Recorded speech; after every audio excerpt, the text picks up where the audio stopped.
Hi, I'm Tom Skiffington with RE/MAX. I'm here today with Bob Tate of Motto Mortgage Elite Services right here in Percy, Pennsylvania.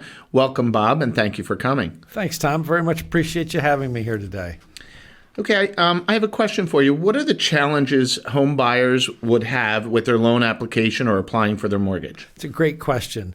So first of all, I like all of my buyers and potential buyers to know is that as a lender, specifically me, I act as their advocate. It's my job to get them a mortgage. It's not my job to underwrite it, process it, any of those things.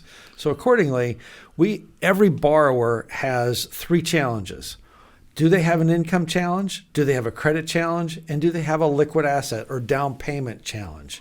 And so as an income challenge, do you as a home borrower, or someone who wants to buy a home, do you make enough money to buy the home that you want to buy that's not offset by other debt? Everything that we do, we look at what your gross monthly income is. It's gross monthly income. So that that's your income challenge. Your credit challenge is what are your credit scores? Are your credit scores going to hinder you from achieving and getting the best rate available? Now, that being said, I always encourage my buyers when they're starting to think about looking for a home, the first thing I want them to do, go reach out to your lender, hopefully that's me, and get your credit pulled. Find out what's on that credit report.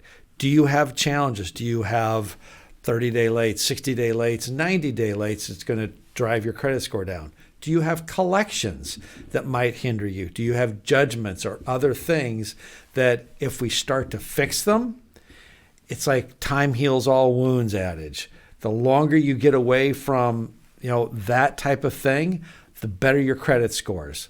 Last, do we have the down payment necessary for the home that you want to buy? And leading into that, there are a lot of there are a variety of loan programs that you can do. No money down. When I say no money down, no deposit, 100% financing. And then we have first-time home buyers, 3%, 3.5%, and then get into that 5% down payments. Okay, great. Thank you. How important is it to have good credit scores when somebody applies for their loan?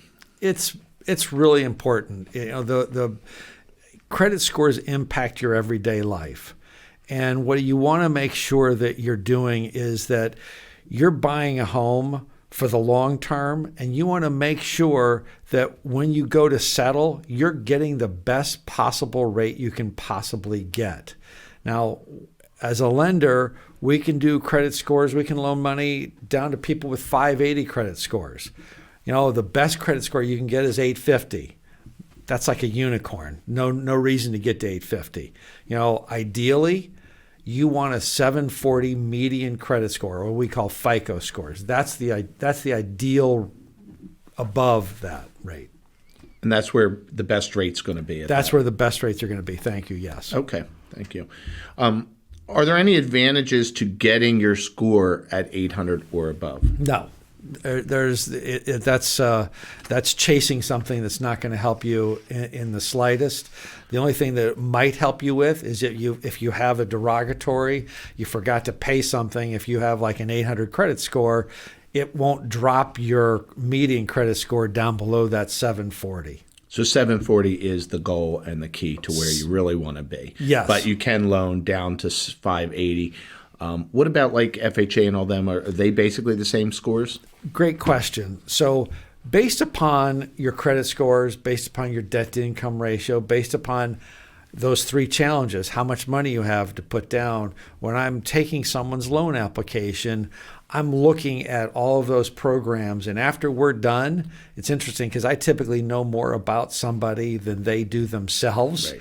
And we go through all of those loan programs. We make sure that we're making decisions. It's together, and it's my job to give my borrowers, the best information that they can have to make the decisions. So FHA, depending upon where they are, down payment, loan to value ratio, what relative to the down payment loan to value ratio, what their credit scores are, and how much money they have to put down, as well as another factor that falls in is, can they get gift funds or seller credits? Okay. A client wants to improve their credit score from 700 to 760 before buying. What would you advise? Again, pull your credit as quickly as possible. Find out what is on your credit report to make sure that you have no surprises there.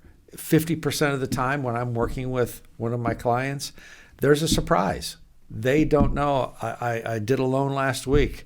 This guy's a CEO of a major firm here in the Philadelphia area, and he had a medical collection for $700+. Had no idea. And it was bringing his credit score down to the low sevens, and it should have been in the high sevens based upon where he was, in life, and he never missed a payment on anything. He just didn't have any idea it was there. Yeah, another question. I've heard some realtors say, including myself, that sometimes it's less expensive to buy a home as far as the down payment than to rent a home. Could you describe some of the programs with the low down payment, and is that accurate? Great question. Absolutely. So yes, I would say that's very accurate. I like people to keep in mind in today's rate environment, every $10,000 is going to cost you $45 a month. So you can, if you want to, without a quick calculator, you can calculate how much that payment's going to cost you. But first-time home buyers, they're 3% down. Where you have 3% down and you could get a potential 3% seller credit to help keep cash in your pocket. There's FHA, 3.5% down. FHA, I really like people who might have marginal credit scores, might need more seller credits, might need more gift funds. Those are the people who might be more well suited to go into an FHA loan.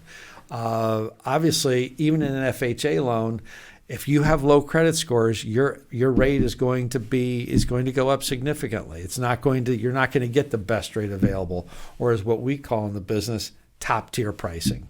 And VA and USDA is 100% financing, and you could get 100% assist. Is that correct? Yes, great question again. Thank you. So VA and VA and USDA, are 100% financing. So they're really great programs that, if people qualify, if you're an honorably discharged veteran and you qualify for a VA loan, I would absolutely encourage people to take that path. USDA has other limits. It's United States Department of Agriculture, and they are in the mortgage business, so it's targeted to those types of loans in those areas. Well, I appreciate you coming out today, and I thank you for your time. It was a pleasure talking to you and sharing all your wisdom. Thanks, Tom. Have a good day. Thank you. If you have any questions, feel free to call me about real estate, Tom Skiffington, or refinancing at 215-783-9444 is my cell phone. You can reach Bob at Motto Mortgage Elite Services. His cell phone is 215-439-2353. Thank you again for your time and watching this video today.